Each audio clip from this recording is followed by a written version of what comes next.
Water, an inorganic, transparent and odorless chemical substance that covers 70% of the known Earth's surface. It is the driving life force behind the carbon-based organisms that flourish on our Earth. It borders and separates our lands and collects and solidifies at the inner and outer regions of our flat, stationary realm. God should have sent a message to the inhabitants of Earth and been precise and told them to watch the water, to meditate on its function and natural laws, because in their time a great deception would be cast over them, like a cold shadow of an unknown, nefarious king.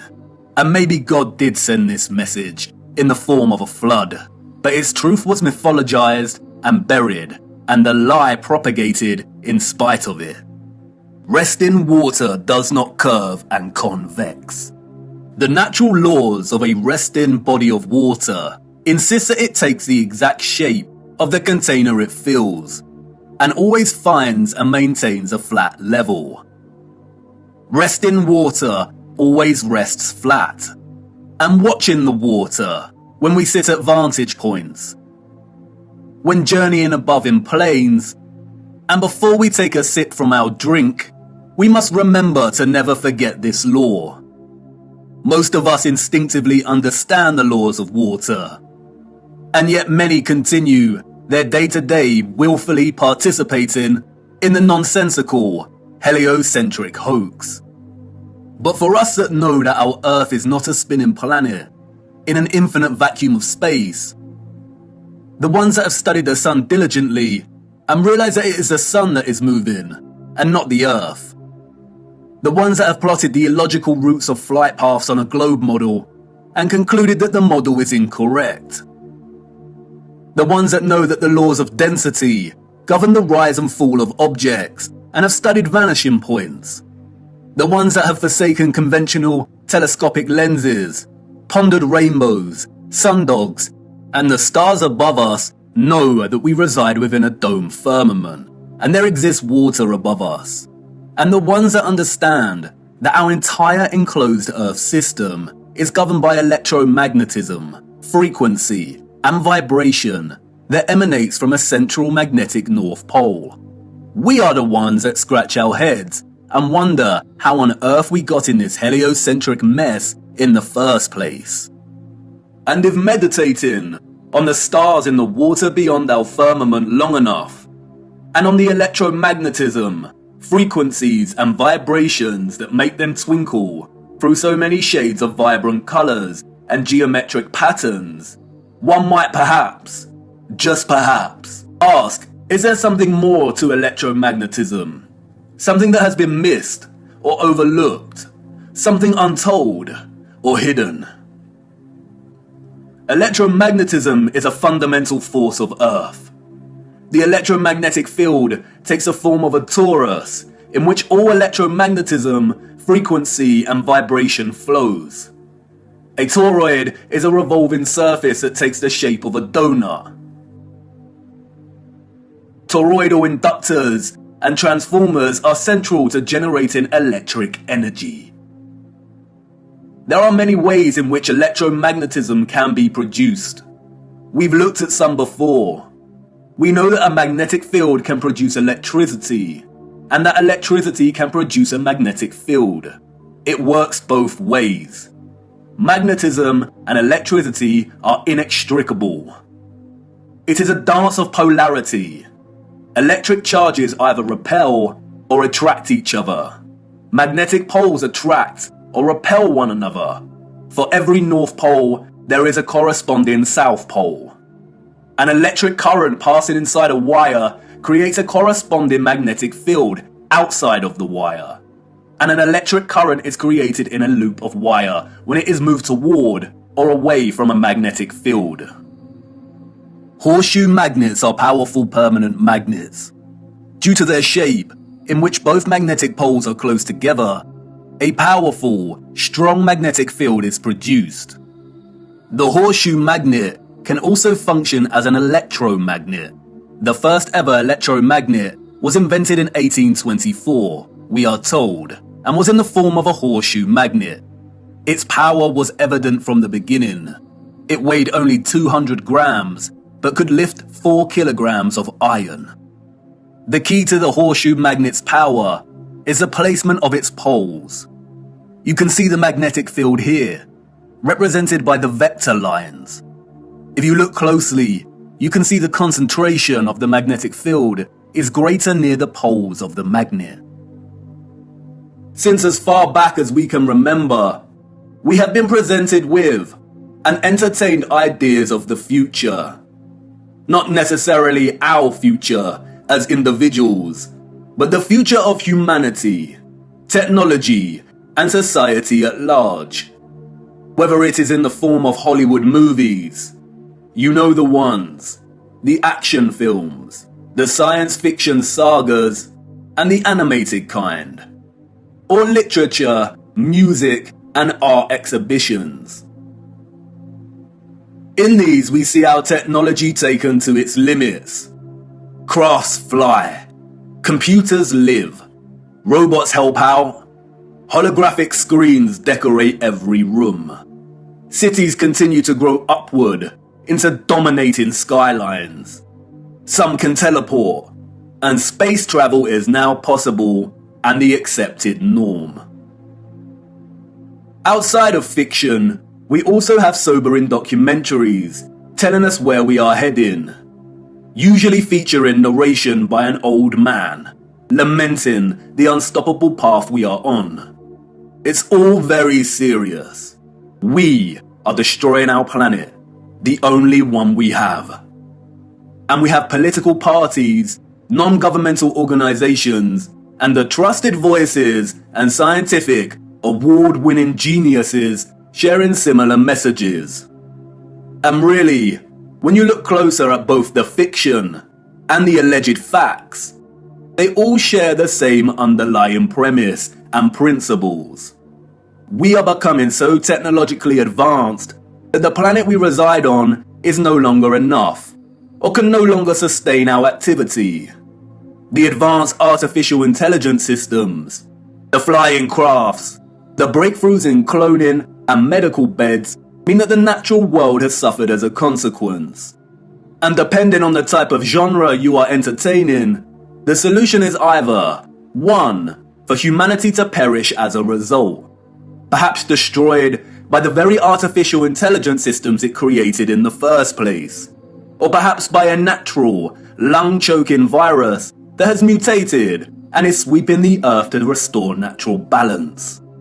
Or 2. For humans to say goodbye to their lonely little blue ball and head off into space in search of a new home. But you see, there is no globular planet, and there is no space, and therefore all visions of the future are purely fictional, and not particularly innocent.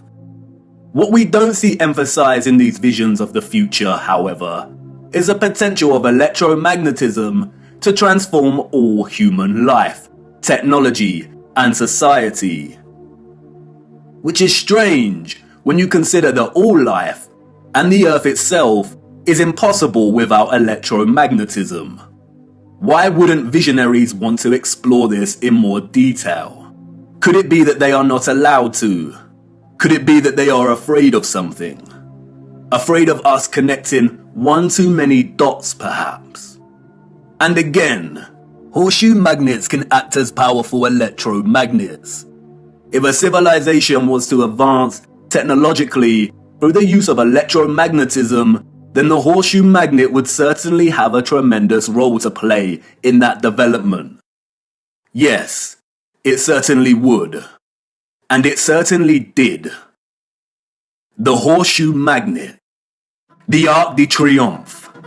Yes, one of the most powerful electromagnets ever constructed.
Welcome to the future.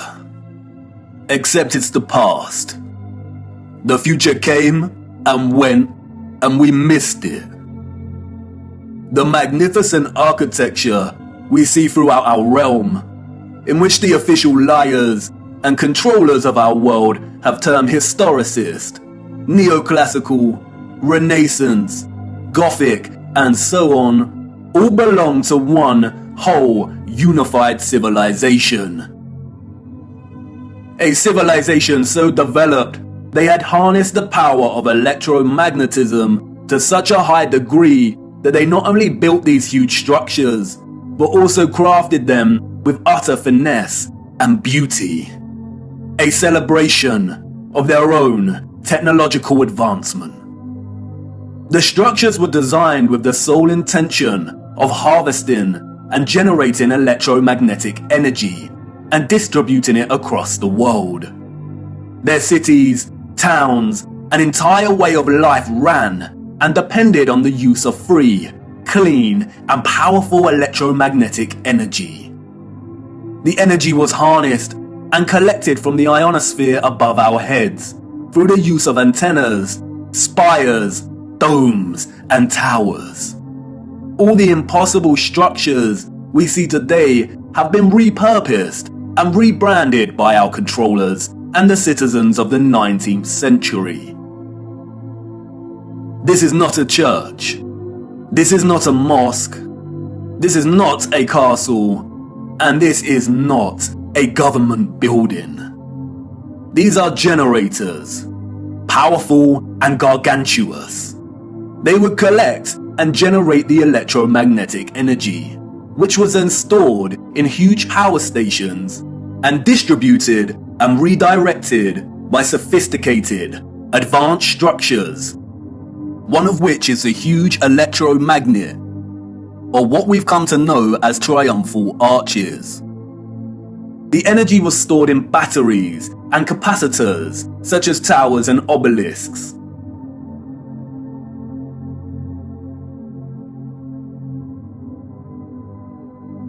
All cities were constructed across our realm in the form of one big, interconnected power grid, much like a huge computer motherboard. I already know what you're thinking. What? He's finally lost it. He had us with flat Earth, but this is just too much. I know. The backup programming is kicking in. But before you turn away to leave and cast aside your muddy boots, let me show you how it worked. As you know, we live on a flat stationary plane. At the center is a source of magnetism at the North Pole, and directly above this is Polaris, fixed at the central and highest point of a wondrous crystalline dome firmament. Beneath the firmament, different layers of atmosphere exist at different heights. The ionosphere starts at about 30 miles above Earth. It includes a thermosphere and the mesosphere. The ionosphere is an electrical atmosphere that is ionized by the sun's electromagnetism. It also forms the inner edge of the magnetosphere. I know, a lot of big words and abstract concepts, but you are familiar with this process and have been witness to it every day for the entirety of your lives. As you can see, the vials here contain molecular gases that are present in the atmosphere above us. When an electromagnetic source, such as a Tesla coil, is applied within close proximity of these gases, the coil's magnetic field ionizes or charges these gases, and the result is phosphorescent plasma. The gases become colorized. This is why our sky is primarily blue, because the sun's electromagnetic presence ionizes the atmosphere, and the result is colored plasma. When the sun is entering or exiting our region, or what the liars of the world call sunrise and sunset, we see a variety of color gradients due to its distance from the ionosphere above us. When the sun is no longer journeying above our region, the sky loses its color and we can see the stars in the firmament beyond. Although the official scientists designate the ionosphere as an atmospheric layer. It is actually an ethereal layer. Ether is the fabric or element that carries electromagnetism. It connects everything in our realm. It is the fabric that makes the sun and moon and their concentric journey above our disk possible in the first place. Ether is the mysterious fifth element. It connects everything electromagnetically through vibrational energy. It is the glue, the web, the driving force behind absolutely everything. The four other elements, air, fire, water, and earth, only exist because of the ether. They are expressions of ether's vibrations. Cymatics is a good example of ether's presence. The frequencies fed through the Chladni plate make the sand or salt form precise and complex geometric shapes. The higher the frequency, the more complex the geometric pattern. But what is the conduit that takes the frequency's vibrations and allows the sand to take such shape? That is the ether at work. That's why we see fruits and vegetables that closely resemble cymatic patterns. It is the ether at work. All matter is ethereal, and the shape and form of that matter are different expressions of the ether, determined by frequency and vibration. Ether is the bridge between electromagnetic frequency and vibrational energy and the form of matter itself. You could call it the Holy Spirit of God. The historical and scientific discourse of ether is a deliberately manipulated one. The enemy introduced the truth only to discredit and subsequently bury it. Some of the alleged figures of the past have written on ether. The so-called Aristotle called it the fifth element. James Clerk Maxwell, the so-called father of electromagnetism, spoke of the ether, stating, "In several parts of this treatise, an attempt has been made to explain electromagnetic phenomena by means of mechanical action, transmitted from one body to another by means of a medium occupying the space between them. The undulatory theory of light also assumes the existence of a medium. We have now to show that the properties of the electromagnetic medium are identical with those of the luminiferous medium. The medium he refers to here is the ether." Albert Einstein and others successfully solidified the heliocentric model through fraudulent schools of scientific thought. But even Einstein could not deny the presence of ether. According to the general theory of relativity, space is endowed with physical qualities. In this sense, therefore, there exists an ether. According to the general theory of relativity, space without ether is unthinkable. For in such space there would not only be no propagation of light, but also no possibility of existence for the standards of space and time, measuring rods and clocks, nor therefore any space-time intervals in the physical sense. Even contemporary scientists, under the spell of heliocentrism, admit it is nonsensical to deny ether's existence. Today, the vacuum is recognized as a rich physical medium. A general theory of the vacuum is thus a theory of everything, a universal theory. It would be appropriate to call the vacuum ether once again. Returning to the ethereal ionosphere. As I said, this layer of ether above our heads is a constant sea of electromagnetism, and is responsible for the colored plasma above that we call the sky. The source of its electromagnetism is the sun. It is because of this ionized layer that we get ionospheric lightning in the form of sprites, which in turn influence the thunderstorms below. An ion is a particle, atom, or molecule with a net electrical charge. Electricity is a continuous flow of ions. The electrolytes in our body are ionized. Everything is connected by electromagnetism and the ether. Our highly developed and sophisticated historical ancestors not only understood the workings of the ionosphere and the ether, but they had developed methods to masterfully harvest it as a fuel to power the entire Earth. And while the exact process by which they were able to extract the ether is deliberately hidden from us and remains unknown, the structural remains that humanity has since repurposed and reused as architecture offer us many clues as to how it all worked. The evidence is everywhere for those with eyes to see, and once you see it, it becomes so glaringly obvious that you'll kick yourself for never noticing in the first place. The matter is very complex, and it would take time to really flesh out. So for now, let's have a closer look at some of these structures, and I will introduce some basic concepts. As we continue our journey, we will explore everything in more detail. We see them everywhere. On top of all these magnificent structures, towers, spires, and pinnacles that rise into piercing antennas. It was through these complex antennas that the ether was harvested. You see, after the Great Reset of the 1800s, the enemy fractured the old world's unified understanding of God and created multiple religions to try and hide God and justify the existence of such grand and beautiful technological structures. And I know this may trigger some people, but stay with me, I will not let you down. But for now, it is critical to understand that a lot of the religious icons that adorn and make up these antennas were never indicators of different religions in the old world, nor were they intended to be. They signaled something else entirely. They are usually made from copper and gold.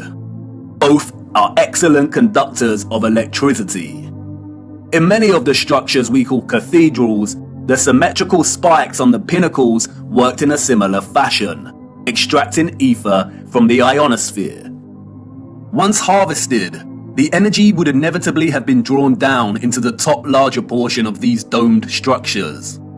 When examining many of the interiors of these domes, we come to realize that they rely heavily on symmetrical ornamentation. This is achieved by indentation or cavities in the masonry. In the world of electromagnetism, a cavity resonator works through symmetry to produce oscillation or vibration of energetic particles. Symmetrical shapes force energetic particles, or ions, to vibrate in a constant manner. Is this why we see perfect symmetrical ornamentation within the ceiling of many domed structures? It no doubt sounds absurd, but the majority of these structures also feature a smaller type of cavity resonator, or what is more appropriately termed cavity magnetrons, that offer some clarity as to the real function of these structures. A cavity magnetron is a high-powered vacuum tube that generates microwaves using the interaction of a stream of ions with a magnetic field while in the cavity resonator. A magnetron operates through a hollowed, symmetrical vacuum.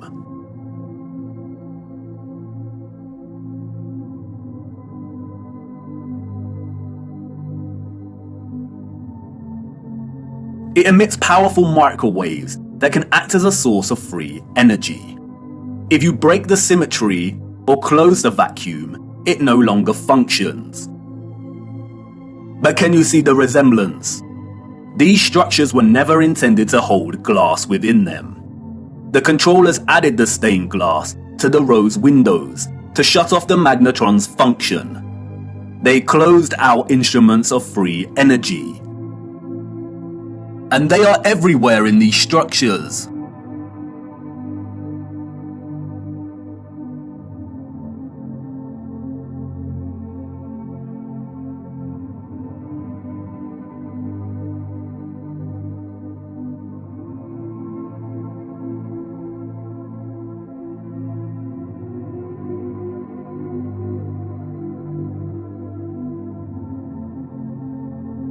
Interestingly, if you look at the geometry of entire sections of the structures themselves, then it becomes very evident that they functioned in their entirety like a cavity magnetron to generate energy. All cavity magnetrons consist of a central heated circular metal chamber in which the current leaves, and it's called a cathode. Look at that word, cathode. Does it remind you of another word? Cathedral, cathode. Like with everything else, they corrupt the truth and hide things in plain sight. The controllers removed most of the cathodes integral to these cavity magnetrons, but there are some structures today in which you can see traces of the old cathodes still present. The heavy reliance on symmetry and cavities within these structures is not coincidental. The symmetrical ornamentation would have worked in a similar manner, causing the energetic particles to vibrate in a constant manner. The flowers within the squares can be understood as similar to acoustic resonators, working to vibrate the ions. It is here that the energy would have been continually manipulated into vibrational and electromagnetic energy of specific frequencies. Really look at these magnificent acoustic resonators. Could you craft one of these by hand today, and at such height? Why would an underdeveloped people spend so much of their time crafting such perfect symmetrical ornamentation, especially if it had no function and was purely aesthetic? They wouldn't. The cavity resonators and magnetrons would have had to have worked in partnership with a central engine or reactor contained within all these structures. Both resonator and reactor are interesting words. Just like the words conductor, generator, creator, and the name Mercator, they all contain the word Tor within their linguistic structure. They hold a linguistic memory and pay homage to the torus or toroidal field. The torus is the flow of electromagnetism. Without this flow of energy, there would be no life on Earth. No one can really know for sure, but some have suggested that the engine was probably similar to a fusion reactor. The traces of these engines can be found within all of the larger generators. The empty shell of where the engine used to reside is usually, but not always, octagonal. It's been right in front of our faces the whole time. The controllers remove the engines, sometimes repurposing the space as baptistries and bandstands, sometimes just leaving the base either barren or attempting to cover them up. We see these octagonal structures in cathedrals, government buildings, mosques, and attached bandstands. And unless they have been repurposed, these structures seem to hold no overall function. They do not contribute to the overall structure. They appear superfluous and unnecessary. Theories have surfaced that the engines or central technological mechanism was similar to a tokamak. And while I do not subscribe to this idea, which will become evident as to why later in our journey, for now we will use it for illustrative purposes. A tokamak is a powerful device that uses a magnetic field to produce plasma in the form of a torus. The contemporary tokamaks we see are used in thermonuclear fusion power. The tokamak's toroidal field, in conjunction with the vibrating ions from the ether, would have produced a highly conductive electromagnetic field of gases called plasma, just like our sun and ionosphere. If those of the old world used anything closely resembling a tokamak's capability, then the result would have been an abundance of free, powerful, clean electromagnetic energy that could fuel entire cities and the entire Earth. These were never churches, cathedrals, castles, and parliament buildings. They were all huge engine generators.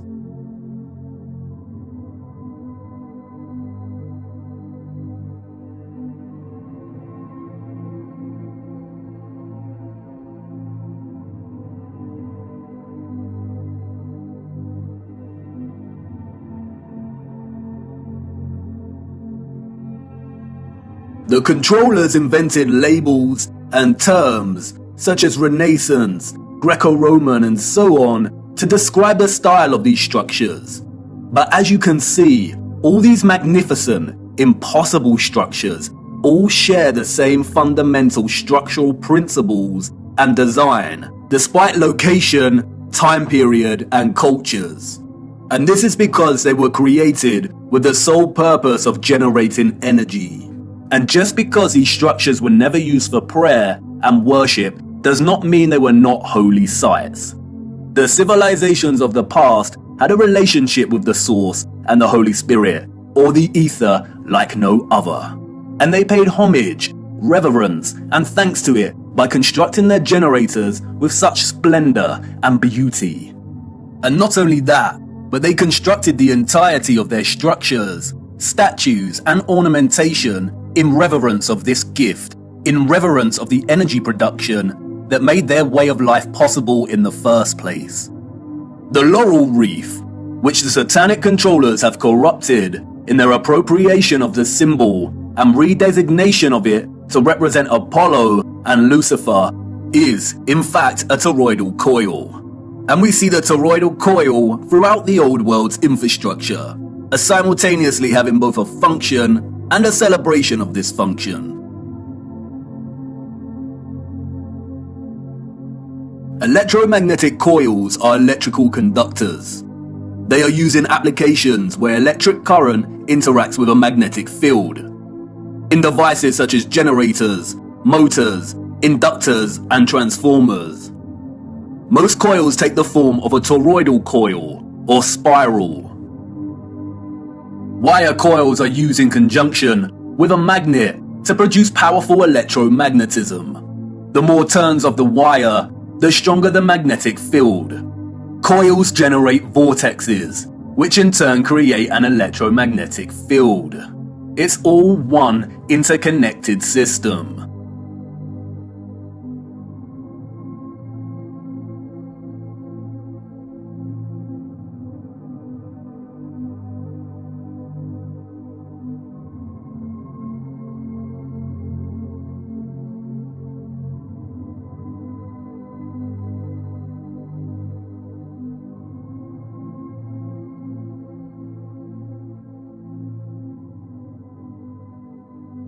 And we see it everywhere. This is what columns and rotundas were used for. Powerful coils to generate electromagnetism and carry the current in loops. The torus is found at the base of pretty much every column found throughout our realm. It is everywhere. Look at the movement of electricity through a wire and the simultaneous magnetic field it produces. This is exactly the shape of a column. And we see this present in all of these gigantic and meticulously crafted columns.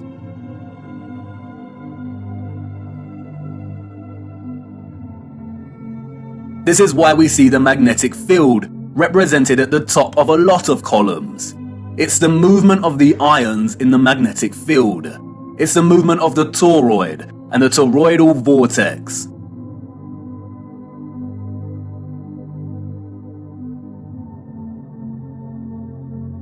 As you saw, coils of copper wire are essential in electrifying the magnet.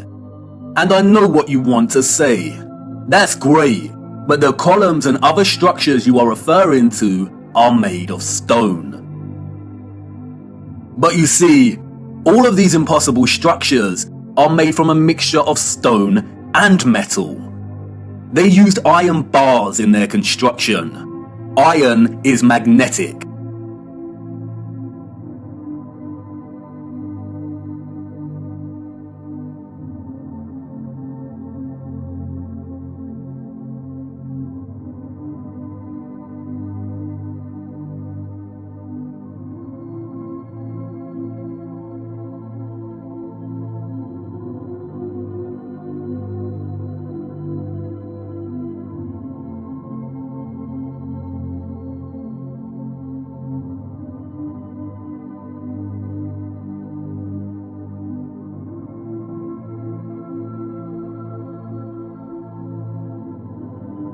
These iron rods run throughout the stone infrastructure and are complemented with copper and gold roofing. Copper and gold are strong conductors of electricity. Often we find entire statues, arches, domes, and roofing made from a distinctive blue copper. Furthermore, the limestone, granite, and dolomite stone is mixed with crystal silicon or quartz. Quartz has strong electric potential.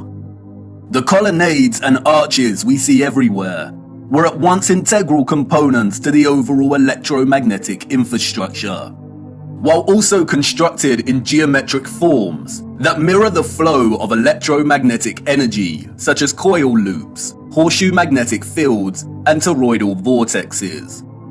As with everything else constructed in the old world, they were both functional and crafted as a homage to that function. A lot of ethereal energy was stored in structures constructed from red bricks and concrete. Red bricks and concrete are excellent conductors of electricity. They operated as huge capacitors or batteries. According to new research, red bricks can be converted into energy storage units that can be charged to hold electricity, like a battery, and can store energy until required for powering devices. The key to this battery-like function inherent within red brick is the iron oxide. The development and use of red brick is so important, and we will be returning to this subject much later in our journey. The really big red brick power stations and batteries were designated and recognizable by their white stripes, such as St Pancras Railway Station in London, and many other famous structures. We still carry this red and white stripe designation of power stations today, and it is also an indicator for the magnet. Some were constructed of blue, black, and brown with white stripes. Towers, obelisks, and small clock towers functioned as the intermediate capacitors or batteries to store, distribute, and provide energy throughout the grid. The entire flat realm Earth was connected as one whole grid, a complex interconnected system of free energy production, distribution, and consumption. And this entire grid was destabilized and deactivated somewhere between the 17th and 19th century. Power grids like this do not function on a spherical mass. Our historical ancestors knew that the earth they walked upon was flat. This type of futuristic, technological advancement is the result of a civilization knowing exactly what type of earth they lived upon. They were not subject to the same satanic deceptions and abuses as we are. They were not raised believing they existed on a lonely, globular rock spinning in the vacuum of space. The true, ethereal, electromagnetic properties of the earth were not hidden from them. They knew there was a domed firmament above their heads. They studied it, they imitated its properties, and understood its central relationship with the entire ethereal existence of electromagnetism. They revered the magnificence of its craft, and showed utmost gratitude to the Source, to God, and the ethereal Holy Spirit for giving them everything they needed. Look. Domes.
Have you seen anything as overwhelmingly exquisite as this before?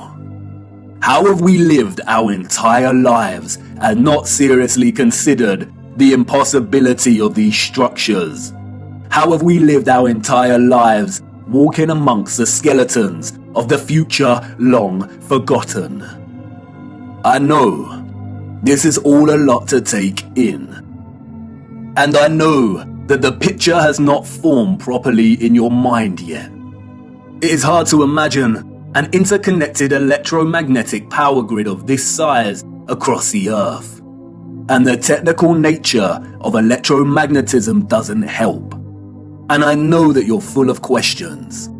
Who were these people or beings that built these structures?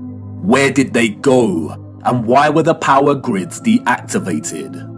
What about all the religious iconography and art we see inside of the cathedrals and mosques? What about all the histories and photographs we have of the construction of these structures? What about the Romans and the Greeks?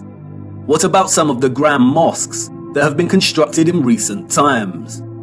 And if what you're telling me is true, then how did they distribute and store all of this energy like you say? Was it similar to our Wi-Fi and radio signals? We will get to all of these in good time. We have barely scratched the surface. But for now, it is the last question that is important. How did they distribute and store all of this energy? And in what form? For you see, our sophisticated historical ancestors did something that we, as a society, have come to neglect. They watched the water, and they watched it closely. Right here on Earth and up above, beyond the firmament. Come on, let me show you.